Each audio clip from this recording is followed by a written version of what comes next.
Labą dieną, šiandien su jumis sveikinuosi aš Dalia Rukienė ir mūsų video tinklalaidė A-Medicina. Ir šiandien kalbinu keliautoją, menininkę, fotografę ir apskritai labai įdomų žmogų Ievą Rutę. Tai labą dieną, Ieva. Labą dieną. Tai pirmas klausimas gal šiek tiek apie save, nes aš pačią žinau daug ir žinau kaip nuostabų ir labai įdomų žmogų. Tai ką tu pati galėtum pasakyti apie save, kas tu esi? Aš esu žmogus, kuris gyvena gyvenimą. Man yra labai sunku kažkaip save apibrėžti, nes aš labai daug ką veikiu, aš labai daug ką užsiimu ir mano daug yra veiklų ir žmonės mane pažįsta iš labai skirtingų pusių, labai skirtingų amplua ir kartais nustemba sutikę mane skirtingose renginiuose. Sakė, tu ir čia, sako, nu taip aš ir čia, nu taip jau yra, taip jau atsitinka. Taip jau atsitinka, kada turi daug interesų, kada turi daug veiklų, tai tiesiog, kaip aš sakau, esu žmogus ir aš tiesiog gyvenu. Ir tuo labai džiaugiuosi, nes daug žmonių pas mus negyvena, neleidžia savo gyventi. Tai va, o aš gyvenu. O kaip įvardinu tą gyvenu? Nes dabar žinau, kad grįžai iš Japonijos tik ir įspūdžių iš tikrųjų daug. Ir tas tavo požiūris išskirtinis, kaip reikia gyventi, gal ne tai, kad kaip reikia, bet kaip yra lengva gyventi. Tai va, kaip... Gyventi yra lengva, kada gyveni čia, va šitą akimirką. Ir gyveni tuo, ką tu darai.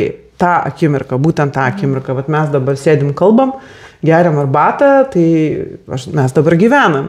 Nes mes pasinėrę į kalbą, į pokalbį, į kažkokį patyrimą, dalinimąsi patirtimis ir taip toliau. Tai gyvenimas šitoje akimirkoje, šituo momentu man ir yra gyvenimas. Nes tada išnyksta laikas. Man juokauja, visi sako, Ieva, kodėl tu nesensti, kodėl tu jaunėjai? Sakau, todėl, kad aš nelaikė gyvenu.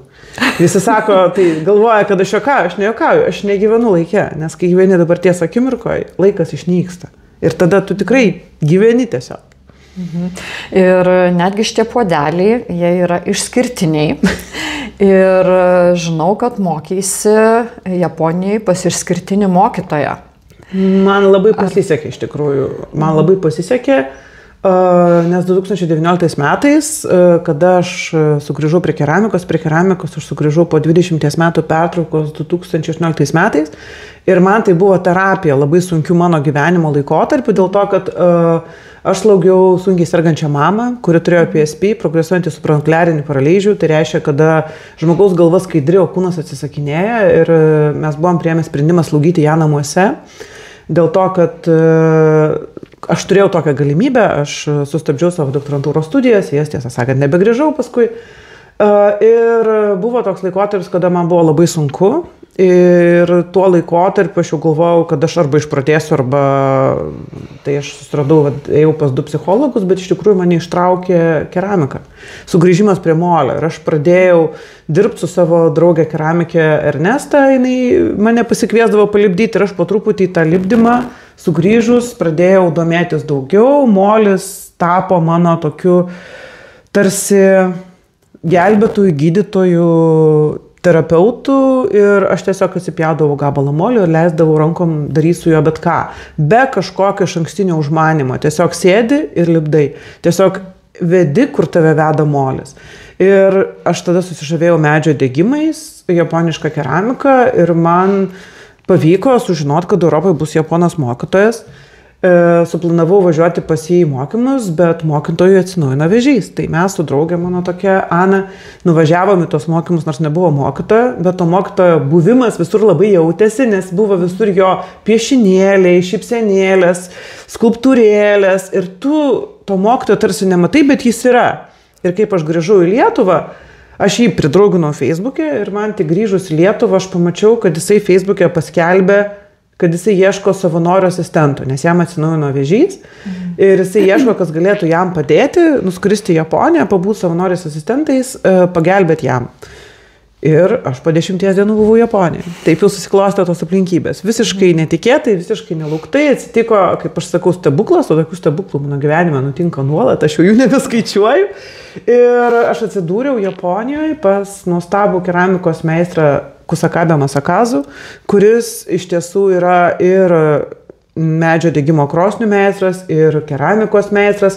Ir dar labai įdomu yra tai, kad kai aš pas jį skridau, aš radau jį, aš jį sutikau visų pirma ligoniniai, nes tai buvo pirma diena, kada jam pradėjo vėl chemoterapiją ir paskui, kada aš atvažiavau jau į studiją, nes mane tuo metu paglobojo jo draugai, atvažiavau jo studiją ir jo studija 150 metų senumo name, ten stovėjo didžiulės kolonėlės iš amerikietiško kino teatro ir ant viso garso, ant visos studijos grojo Jascha Heifetzas.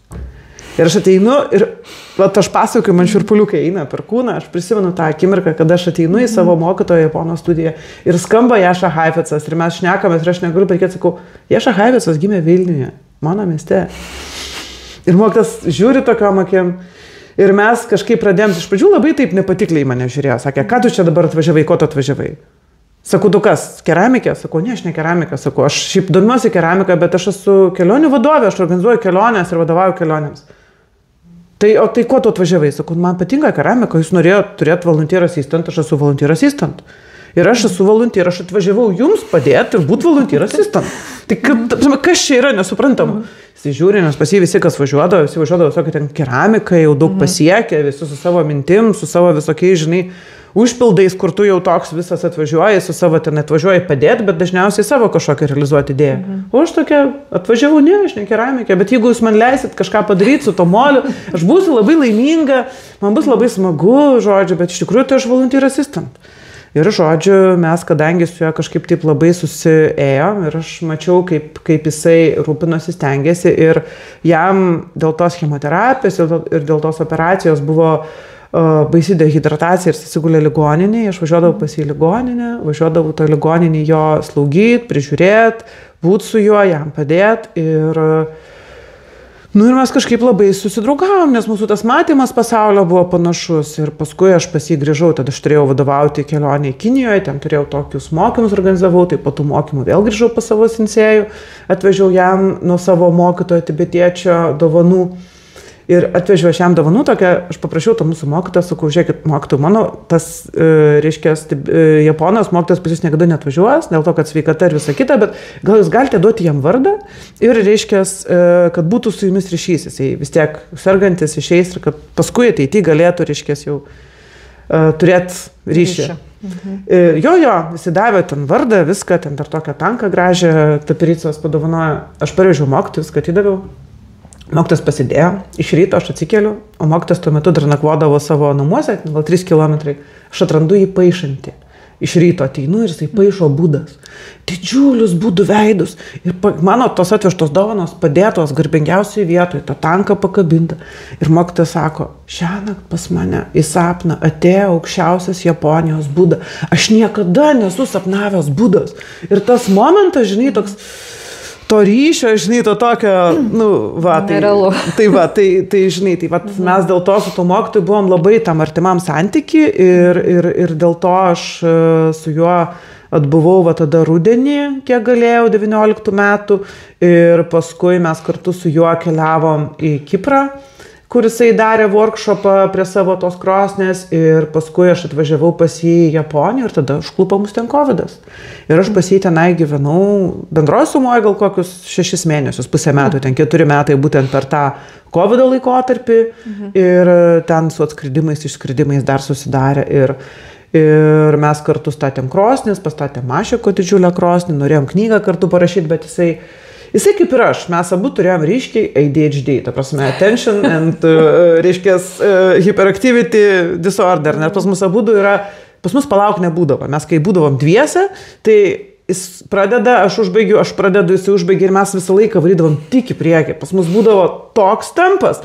Mes per 2 savaitės pastatėm krosnį, reiškia, tame Mašiko dirbdami nuo ryto lygi vakaro, dviese, realiai. Ten buvo, reiškia, tie šeimininkai, bet tai negana to, kad mes tą krosnį statėm iš senų plytų. Tos plytos buvo sena krosnis, kuri buvo ardoma ir ten tos plytos buvo susilydę. Jas reikėjo šlifuoti su reiškia, tom bulgarkiam, lyginti, kad jos bent kiek sugultų tvarkingai vienos su kitom. Ir mes susensėjom dviese, pastatėm tą krosnį Mašiko, reiškia, mieste, keramikos ir dabar ten ta krosnį stovi ir jisai tas pas kurį mes statėmės, jie dega ir kai mus pakvietė degti, tas šeimininkas, jaunas, toks fainas labai vyrukas, kuris ten užsiima toliau keramiką, jisai sako, tik tai nekelkit per greit temperatūros, mes bijom, kad ten susilins viskas. Sėdi mokytojas, mėto malkas į tą klausimą, sakė, aš pastačiau Ferrari, o man liepia autostrado 30 važiuoti, aš negaliu. Tai jo, sudėtinga. Tai mes su sensėjom kaip ir labai gerai sutarėm ir aš labai džiaugiausi, kad aš turėjau progą su juo pabūti. O jisai labai daug išmokino mane dėl to, kad ne tik tų krosnių statybos, ne tik keramikos, bet taip pat ta jo, aš net nemoku kaip įvardinti, valia gyventi yra labai įdomus dalykas, nes kai jam atrado vėžį, kai jisai buvo, žinau, iki mūsų pažinties, prieš kokį gal 14 metų mūsų pažinties, ir jam pasakė, kad jam liko gyventi kelios savaitės. Ir jisai sako, aš sako, buvau ligoninėje, man pasakė, kad man liko gyventi kelios savaitės, aš pasiėmiau dubenėlį ryžių, aš pradėjau jį žiūrėti, pradėjau suprast, kad tie ryžiai yra kaip žmonės. Man visi žmonės tapo kaip tie ryžiai, visi vienodi. Aš tada supratau, kad man nėra skirtumo, ar žmonės, kurie yra aplinkui, yra mano artimieji ar neartimieji, ar giminės, ar pirmą kartą matomi ligoniai, toj pačioje ligoniniai. Mes visi vat kaip tie ryžiai, vienodi, bet skirtingi. Ir mano santykis su jais yra vat kaip su tais ryžiais. Ir jisai vat tada tokią, net sakyčiau, tokią budistinę išmintį labai gilę patyrė per tą, reiškia, savo ligą. Ir tada, sako, aš pradėjau piešti paveikslėlius. Tėvo paveikslėlį, tai va tokios besišypsančios šypsenėlės. Dabar tik tai paskutiniai yra mūsų dar per COVID daryti jo, va, piešti visokie veidukai su visokiais tokiais vienuliukais, vaikiukais, budukais. Ten mergaitės, tokie iš šono žiūrint, bet ten tiek yra to tokio džiaugsmo, to tokio, jisai sako, aš įsivaizduodavau, kad tos šypsenėlės, tie veidukai keliauja į tas mano sergančias ląsteles, išsprogsta to džiaugsmų ir jį gydo. Ir kai jisai iš tikrųjų išsigydė tuo momentu ir gydytojai visi jį ėmė kaip ypatingą atvejį, kaip kažkokį stebuklą, jo vienas draugas, oftalmologas. Yra net straipsnį japoniškai parašęs, man sensėjus rodė, apie tai, kaip jisai gydėsi tai savo piešinėliais. Tai aš turiu tos jo piešinėlius parsivežus, nes mano sensėjus išėjo, tai prasme jo nebėra. Ir aš su juo buvau paskutinius 1,5 mėnesio nuo 22 metų gruodžio vidurio iki vasario pradžios. Ir kadangi jo vaikam nelabai jo keramika yra įdomi, jo sūnus vyresnysis tvarko tą aplinką, tai aš nuvažiuoju, kada turiu galimybę tenai, kada būnu Japonijoje, nuvažiuoju į tą jo studiją, dabar prisivežiau 34 kg knygų, 6,5 kg keramikas. Lobis. Taip. Tai vat ir gelbėjom tai, ką galim išgelbėti ir aš tikiuosi kažkada turėti laiko prisėsti, nuskanuotos jo piešinius ir pabandyti papasakoti tą jo istoriją, kaip jisai va taip stebuklingai. Čia be galo unikalu.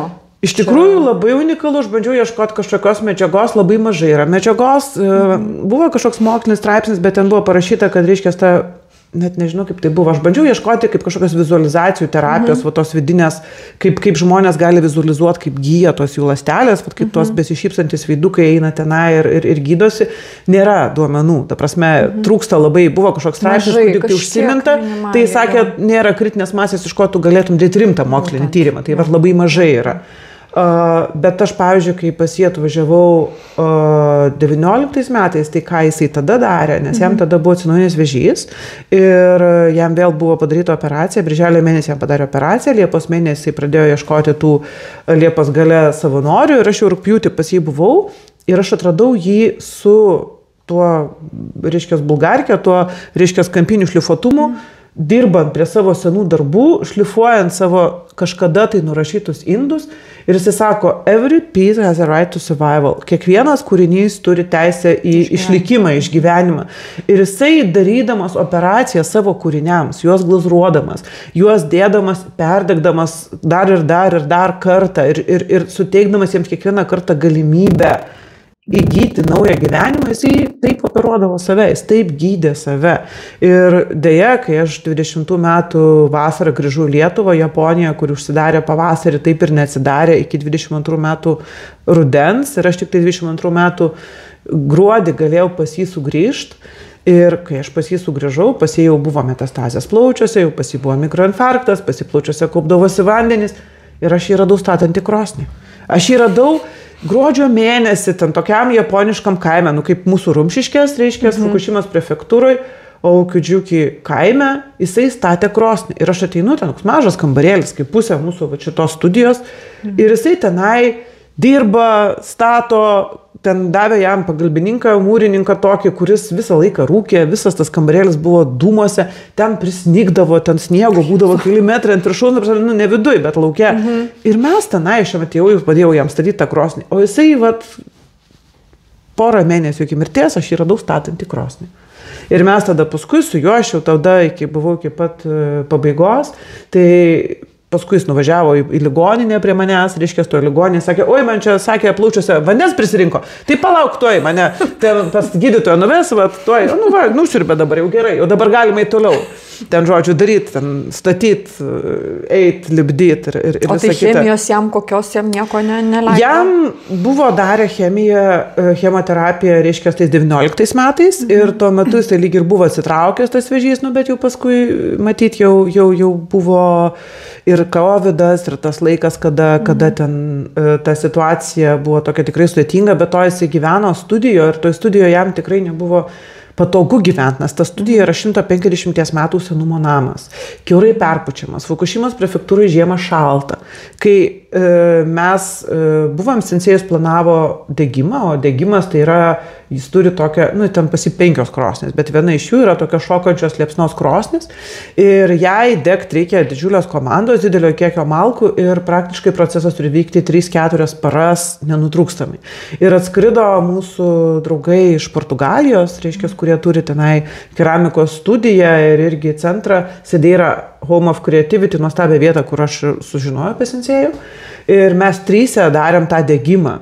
Malkų trūko, užšalo mums vanduo, reiškia, mes neturėjom vandens, malkos buvo šlapios, tenai, žodžiu, sugedo kapoklė, tai mes ten tokiom buvom sudėtingom sąlygom ir tuo metu mokytojas, jisai jam jau pasidarė tikrai blogai ir jis išvažiavo ligoninę ir mes tą degimą paskutinį, kurį darėm, mes jo realiai neužbaigėm, dėl to, kad mums pritrūko ir malkų, ir žinių, ir mokytojo nebuvo šalia, o mokytojas tuo metu išėjo.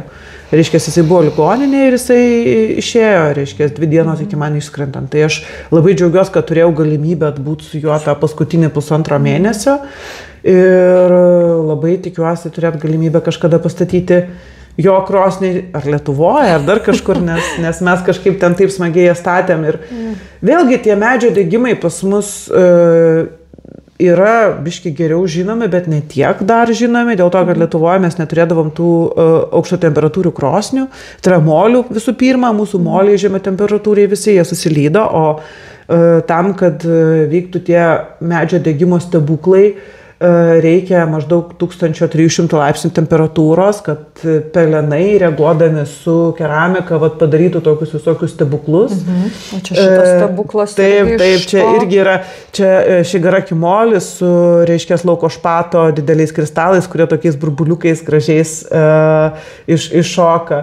Šituos sensėjus darė 19 metais žiedė ir paišė tuos visus savo veidukus ir čia yra jo toj bedūmiai krosnį degta ir irgi tie visi blizgesiai atsiradę natūraliai nuo skrendančių pelenų, kada tu degi medžio pelenai. Čia ne glazūra. Ne, jie reaguoja su, reiškia, šuke ir prasideda procesas, ta šukė pradeda po biškį tirpti ir susidaro toksai glazūros sluoksnis, kartais jinai gali net nuvarvėti, čia irgi matos nuvarvėjimai, bet tokie grubus arba tokie rūpus daiktai, jie paprastai gaunasi, kada yra indas paliekamas pakuroj, kur yra daug pelenų, daug žaryjų ir tie pelenai aplimpa ir tas indas tampa toks kaip kerpiam ir samonam apaugęs. O kiek laiko, sakėm, reikia žiedžiamas toksai indas? Žiedimas pats tai nėra ilgas darbas. Ta prasme, tas žiedimas, vėlgi, žiūrint, kaip kas dirba. Tu turi būti meistras, aišku, tu turi žinoti, tai sensėjus jisai vėlgi, kadangi jis visą gyvenimą dirbo su keramika ir jo žiedimai buvo tokie, kur jisai jau žiesdamas sugebėdavo padaryti indą, kuris nėra tobulai gražus. Nes paprastai žiedžiant, tu padarai tobulą simetrišką gražų daiktą. O sensėjus žiesdamas padarydavo visus tokius tobulai netobulus, reiškia. Ir čia tipiška ta japoniška estetikos dalis, kur jie nori padaryti daiktą, kuris atrodytų natūralus, natūraliai kreivas, natūraliai toks netobulas, bet tuo pat metu padarytas žmogaus, padarytas meistro. Čia taip kaip japoniški sodai, kurie nėra natūralūs, kurie visi yra sukurti žmogaus, kur žmogus eina, renka lapukus ir paskui jos dėlioja, karpa pušų spyglius ir medžius formuoja taip, kad viskas atrodytų natūraliai, nors niekas tenai nėra palikta savieigai. Kiekviena to sodo dalis yra kontroliuojama. Tai va tas irgi yra, kur tu atrodytų daug kas iš vakariečių galvoja, ką čia kreiva, šleiva, čia dabar 1, 2 ir aš dabar galiu tai padaryti.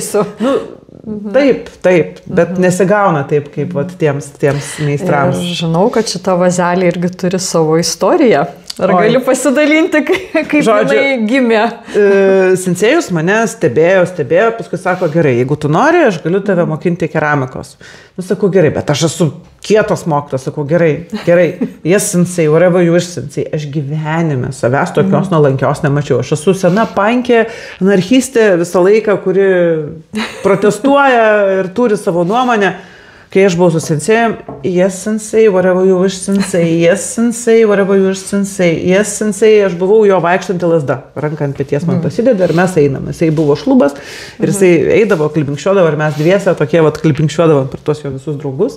Nu ir jisai mane mokino žiest. Va, dabar tu padaryk čia tokią vazelę, aš čia ten nužiedžiu ir pagaliau aš taip jie džiaugiausi. Vazelę, pagaliau padariau tobulos formos, nelabai stora, lengva, žodžiu, viskas su jie gerai.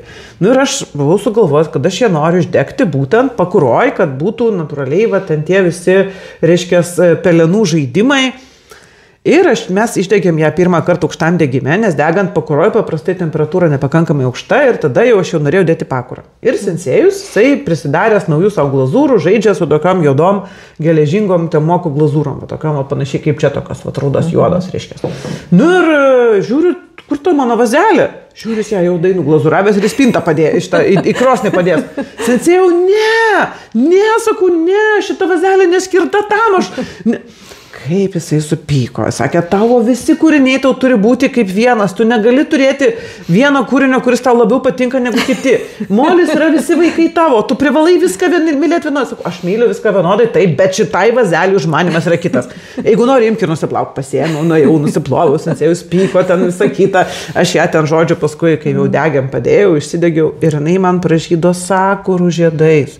Jau kai ir tuo metu mes, kada degiam tą krosnį, mes su sensėjom pastatė mažą kompaktišką medžio degimo krosnį, kuri irgi ten bedūmė, jo visiškai konstrukcija sukurta ir ten toj krosnį ta šitą išdegė ir kaip tik tuo metu žydėjo sakuros, sakau, sensėjau, tai sakurų žiedais jinai pražyda. Ir čia tie visi žiedai, čia nėra nieko sąmoningai daryta. Ta prasme, tai yra vazelė, kuri buvo išdegta tiesiog vieną kartą krosnėje, tai jos pirmas vaizdas buvo, parodysiu, va toks. Tarkim, jos pirma spalva buvo tokia, o tada mes ją padėjom į pakurą. Ir viskas, kas ant jos susidarė, tai dėl to, kad ten krito pelenai, krito lašėjo, reiškia, kažkokie byrantis nuo kitų daiktų lašai ir tie visi pražydę dalykai atsitiko būtent netyčia.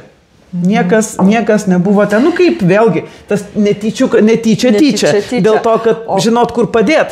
O klausimas, o kaip mokytojo reakcija buvo pamačius tokį jisai sakė, tu buvai teisi. Taip, jisai pripažino. Tai aš nebuvau patogi mokinė, patogus mokiniai niekada nebūna geri.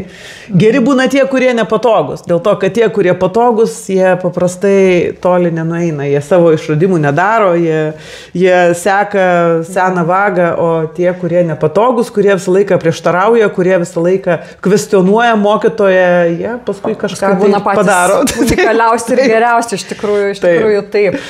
Tai labai, labai įdomus atvejis ir unikalus ir mokytojas, kaip ir pats mokinys, ir iš tikrųjų darbai unikalus jau ir nebestebina ir noriu atvirai prisipažinti, kad lauksiu dar ir kitų darbų, ir įdomių darbų.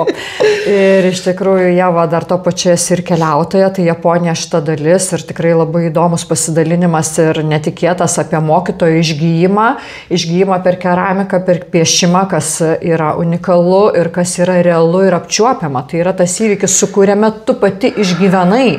Tai nėra kažkoks sugalvotas ar įvykęs kažkur. Tai yra pačios išgyventas įvykis. Tai yra be galo svarbu, manau, visiems ir kiekvienam ir žinoti, kad tai, apie ką kalbama, kad tai yra galimybė padaryti. Tai reikia mums savo protą suvaldyti. Įjungti savo galias, kurias mes visi turim. Tai tiesiog irgi, vėlgi, čia, kaip pasižiūrėsite, ta šiuolaikinė medicina, jinai labai daug ko paaiškinti negali.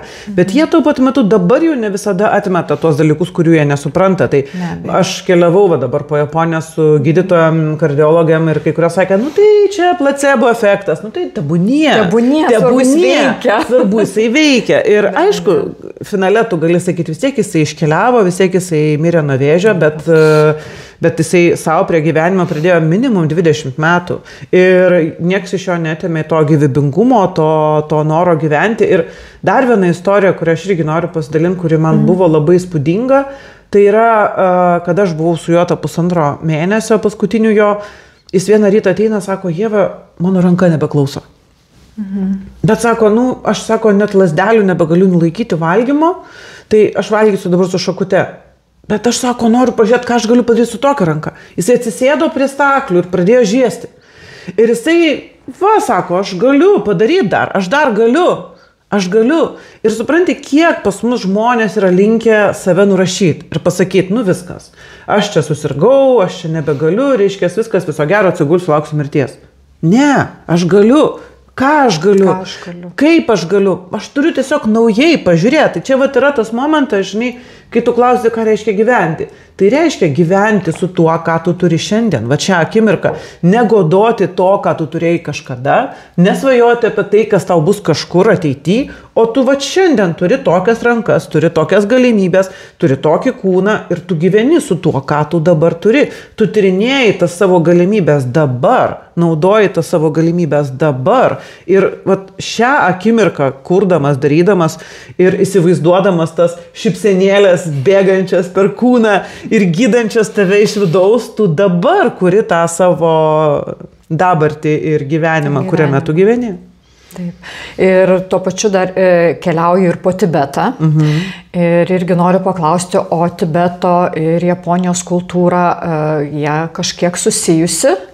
Ar skiriasi labai? Šiaip labai įdomu, kad Japonija labai susijusi su Lietuva.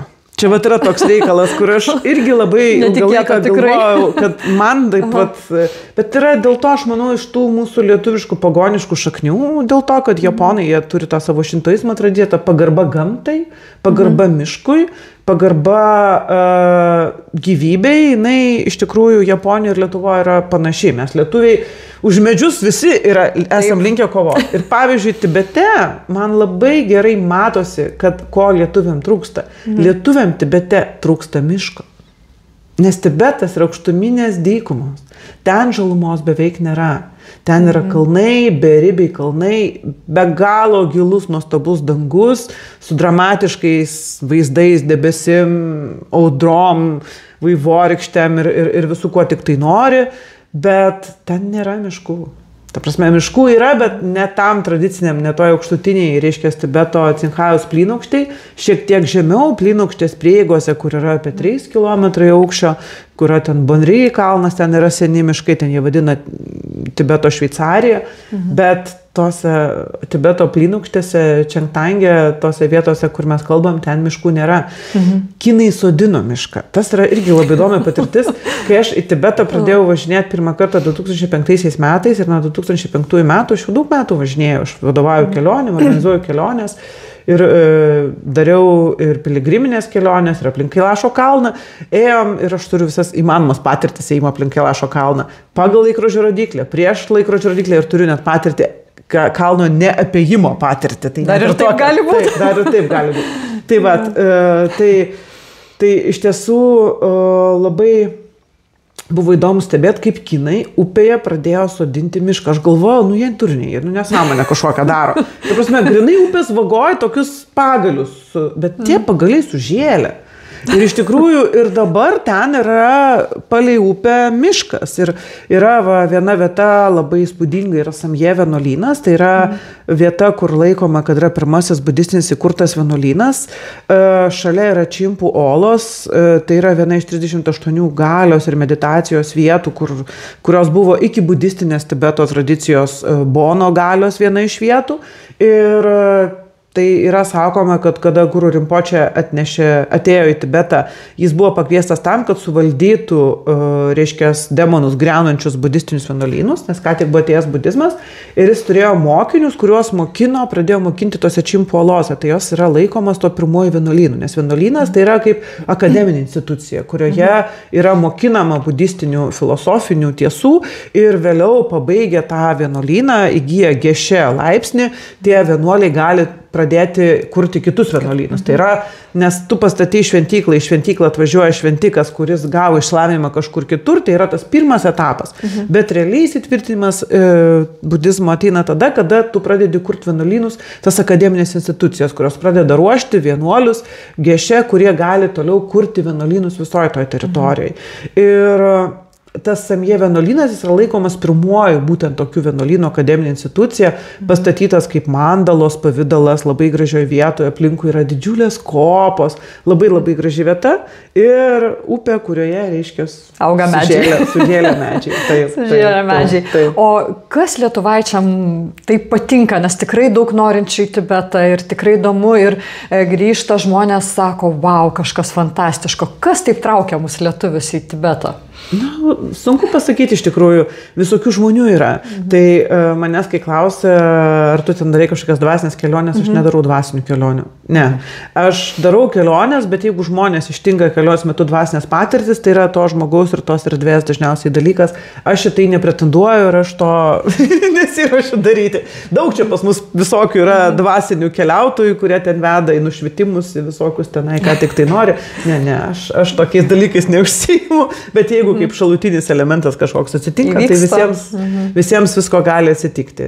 O stebuklai nutinka nuolat, tu jos gali visur kažkur sutikti ir kasdieniam savo gyvenime. Beje, papasakosiu vieną istoriją.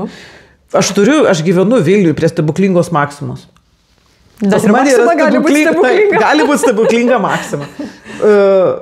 Aš karts nuo karto organizuoju Lietuvoje mokymus su tokiu tibetiečių mokytoju ir kada buvo mūsų paskutiniai mokymai, mokytojas gyveno pas mane Antakalnyje, bute prie Maksimos.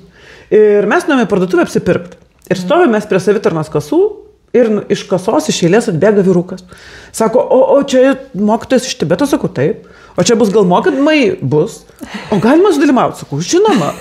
Ir mes ten susirašom, ateina į mokymus ir aš taip skaičiau knygas visokas, aš taip norėjau sutikti mokytoją. Aš radau internete kažkokią maldą, kurią aš kartodavau, aš noriu susitikti mokytoją. Ir jis sutiko mokytoją Maksimoj.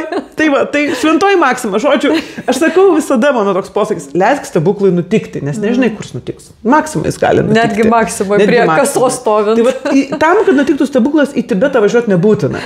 Bet jeigu tau yra įdomu, jeigu tu nori pamatyti, tai tikrai ten yra kita patirtis, ten yra visai kita gamta, ten yra visai kita kultūra ir ją patirti yra smagu, yra įdomu. Bet reikia nusiteikti, nes ir aukštikalnės, ir tie keliai, pravažiavimai gana ilgi, ir tie vienuolynai.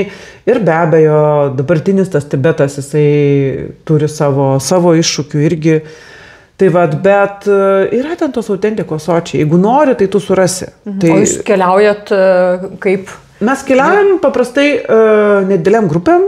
Aš dabar dirbu su Travel Planet, tai yra toks kelionių organizatorius, kaip laisvai samdoma kelionių vadovė. Ir mes keliaujam, tas Tibeto maršrutas yra mano sudarytas, aš jį darau padariau tokį kaip budistinę, ne budistinę kelionę, bet kelionę pažinti budizmą. Vat kaip žmonės, pavyzdžiui, važiuoja į Šventąją Žemę, bet jie nebūtinai turi būti krikščionys arba ten judėjai, jiems yra įdomu pamatyti tas vietas, kur, reiškia, vaikščiojo ten tie Biblijos personažai, ar ne?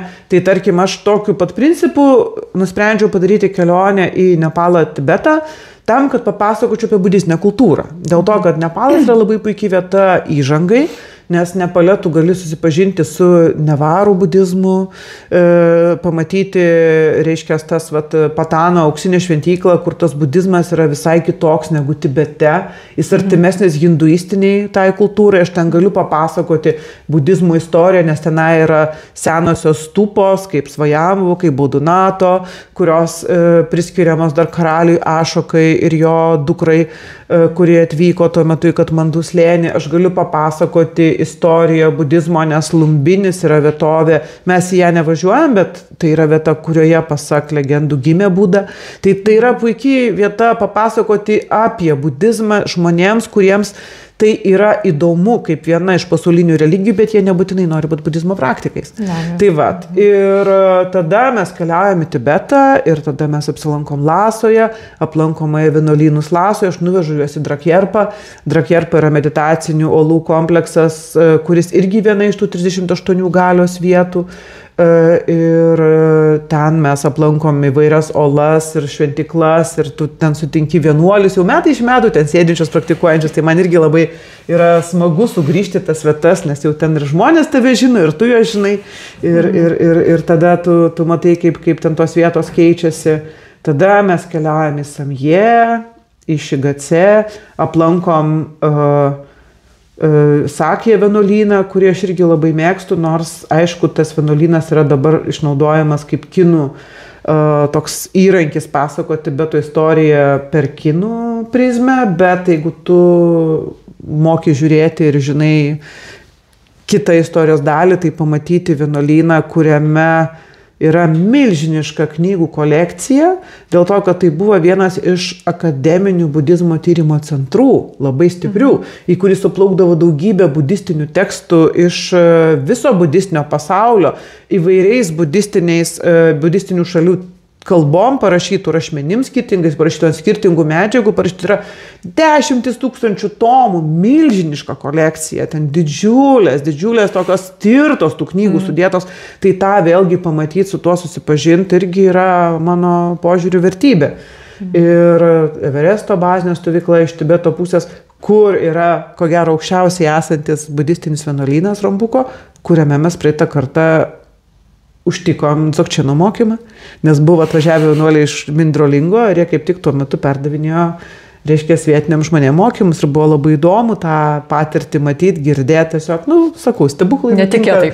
Netikėtai, taip. Tai va, tai be abejo mes ten neįsėdėjom, nei ten dalyvavom, bet va, tą sužinot, pamatyti, atrast, susėt su tuo, ką tu žinai, ką tu turi, ką tu esi matęs, gavęs ir Tibete, aišku, reikia būti nusiteikus, bet kam, dėl to, kad mes tada, kada važiavom iš Tibeto, liūtis nuplovė kelius, mes negalėjom grįžti žemės keliu, mes turėjom skristi lėktuvais per Pekiną. Tai va, tai irgi dalykai, kurie... Išbandymas, kuris irgi atsitinka ir nutinka. Tai va, tai tokių stebuklų gali būti ir gyvenimas yra toks, tai tu turi būti pasirengęs viskam, tu turi žinot, kad būna visaip. Aš labai mėgdavau mano grupiokai, kai aš mokiausi Vilniaus universitete, Azijos studijas, jie mokėsi sanskrito ir sanskrito mokantis yra labai daug taisyklių. Ir ten tose taisyklėse, jeigu taip, tai taip, jeigu taip, tai taip. Paskutinė taisyklė yra būna visaip. Tai man tas labiausiai patinka. Aš dėl to irgi mėgstu sakyti, būna visaip. Būna visaip, iš tikrųjų taip. Taip, ačiū Ieva labai už įdomų pokalbį ir tikrai jau norėjau klausti, ką palinkėtum, bet tas palinkėjimas kaip ir gavosi savaime, kad vis tik tai būna visaip gyvenime.